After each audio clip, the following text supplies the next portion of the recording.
Terima kasih kerana memilih channel ini.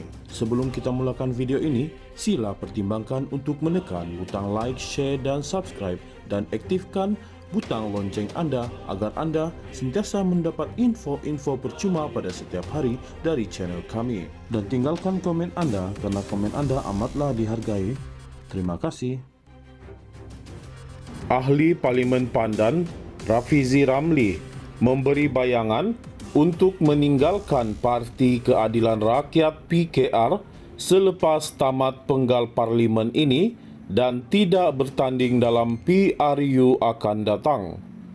Ahli parlimen dua penggal itu berkata, beliau tidak mahu menjadi sebahagian daripada budaya politik yang ditunjukkan semasa pemilihan Parti Keadilan Rakyat PKR pada Mei lepas, apabila beliau tewas jawatan timbalan Presiden kepada Nurul Izzah Anwar.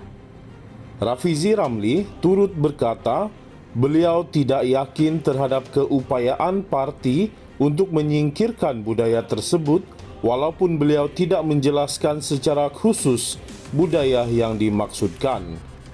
Ditanya sama ada beliau akan bertanding pada pilihan raya umum PRU ke-16, Rafizi Ramli menjelaskan belum membuat keputusan berhubung perkara itu, malah tidak menolak kemungkinan untuk tidak bertanding langsung.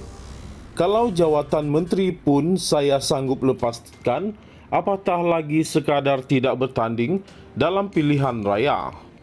Sebenarnya, saya masih belum membuat keputusan sama ada akan bertanding atau tidak pada pilihan raya umum akan datang, katanya dalam audio siar yang berhenti menteri. Menurut Rafizi Ramli, walaupun tidak lagi aktif dalam kepimpinan Parti Keadilan Rakyat PKR, beliau tetap akan menghormati mandat sebagai ahli Parlimen Pandan dan terus memberikan perkhidmatan terbaik kepada rakyat di kawasannya. Rafizi Ramli juga berkata, beliau akan melangkah ke fasa baharu tanpa menoleh ke belakang walaupun beliau pernah memainkan peranan penting dalam Parti Keadilan Rakyat PKR. Katanya lagi, beliau juga tidak akan bertanding sebarang jawatan dalam parti pada masa akan datang. Saya akan move on. Saya tidak akan bertanding apa-apa jawatan dalam PKR. Saya rasa budaya yang telah ditunjukkan dalam pemilihan yang lepas itu bukanlah sesuatu yang saya hendak jadi sebahagian daripadanya. Kalaupun ada pemilihan baru, saya tidak rasa saya atau kita ada kemampuan untuk membersihkan parti daripada budaya. Jadi saya akan move on, katanya. Pada 17 Jun lalu, Rafizi Ramli mengumumkan peletakan jawatan sebagai Menteri Ekonomi susulan kekalahannya kepada Nurul Izzah Anwar.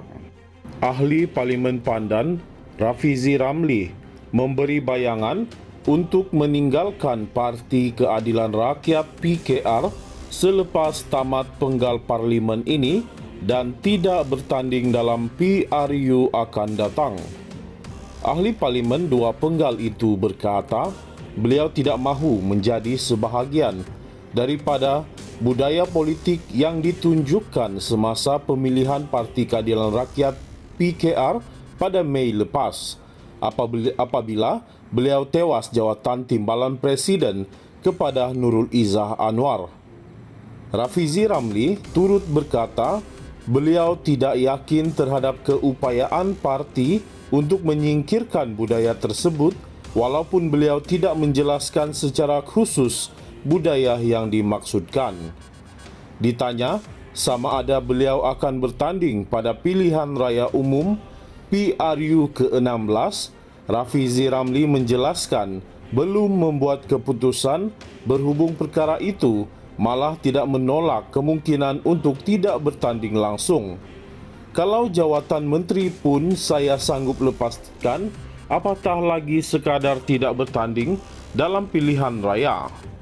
Sebenarnya, saya masih belum membuat keputusan sama ada akan bertanding atau tidak pada pilihan raya umum akan datang, katanya dalam audio siar yang berhenti menteri.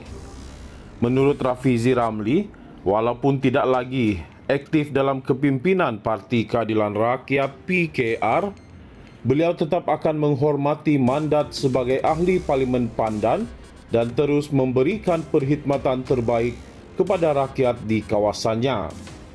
Rafizi Ramli juga berkata, beliau akan melangkah ke fasa baharu tanpa menoleh ke belakang, walaupun beliau pernah memainkan peranan penting dalam Parti Keadilan Rakyat PKR. Katanya lagi, beliau juga tidak akan bertanding sebarang jawatan dalam parti pada masa akan datang. Saya akan move on. Saya tidak akan bertanding apa-apa jawatan dalam PKR. Saya rasa budaya yang telah ditunjukkan dalam pemilihan yang lepas itu bukanlah sesuatu yang saya hendak jadi sebahagian daripadanya. Kalaupun ada pemilihan baru, saya tidak rasa saya atau kita ada kemampuan untuk membersihkan parti daripada budaya. Jadi saya akan move on, katanya. Pada 17 Jun lalu, Rafizi Ramli mengumumkan peletakan jawatan sebagai Menteri Ekonomi susulan kekalahannya kepada Nurul Izzah Anwar. Ahli Parlimen Pandan, Rafizi Ramli, memberi bayangan untuk meninggalkan Parti Keadilan Rakyat PKR selepas tamat penggal parlimen ini dan tidak bertanding dalam PRU akan datang. Ahli parlimen dua penggal itu berkata, beliau tidak mahu menjadi sebahagian daripada budaya politik yang ditunjukkan semasa pemilihan Parti Keadilan Rakyat PKR pada Mei lepas, apabila beliau tewas jawatan timbalan presiden kepada Nurul Izzah Anwar. Rafizi Ramli turut berkata, beliau tidak yakin terhadap keupayaan parti untuk menyingkirkan budaya tersebut, walaupun beliau tidak menjelaskan secara khusus budaya yang dimaksudkan. Ditanya sama ada beliau akan bertanding pada pilihan raya umum PRU ke-16, Rafizi Ramli menjelaskan belum membuat keputusan berhubung perkara itu malah tidak menolak kemungkinan untuk tidak bertanding langsung. Kalau jawatan menteri pun saya sanggup lepaskan, apatah lagi sekadar tidak bertanding dalam pilihan raya. Sebenarnya, saya masih belum membuat keputusan sama ada akan bertanding atau tidak pada pilihan raya umum akan datang, katanya dalam audio siar yang berhenti menteri. Menurut Rafizi Ramli, walaupun tidak lagi aktif dalam kepimpinan Parti Keadilan Rakyat PKR, beliau tetap akan menghormati mandat sebagai ahli Parlimen Pandan dan terus memberikan perkhidmatan terbaik kepada rakyat di kawasannya.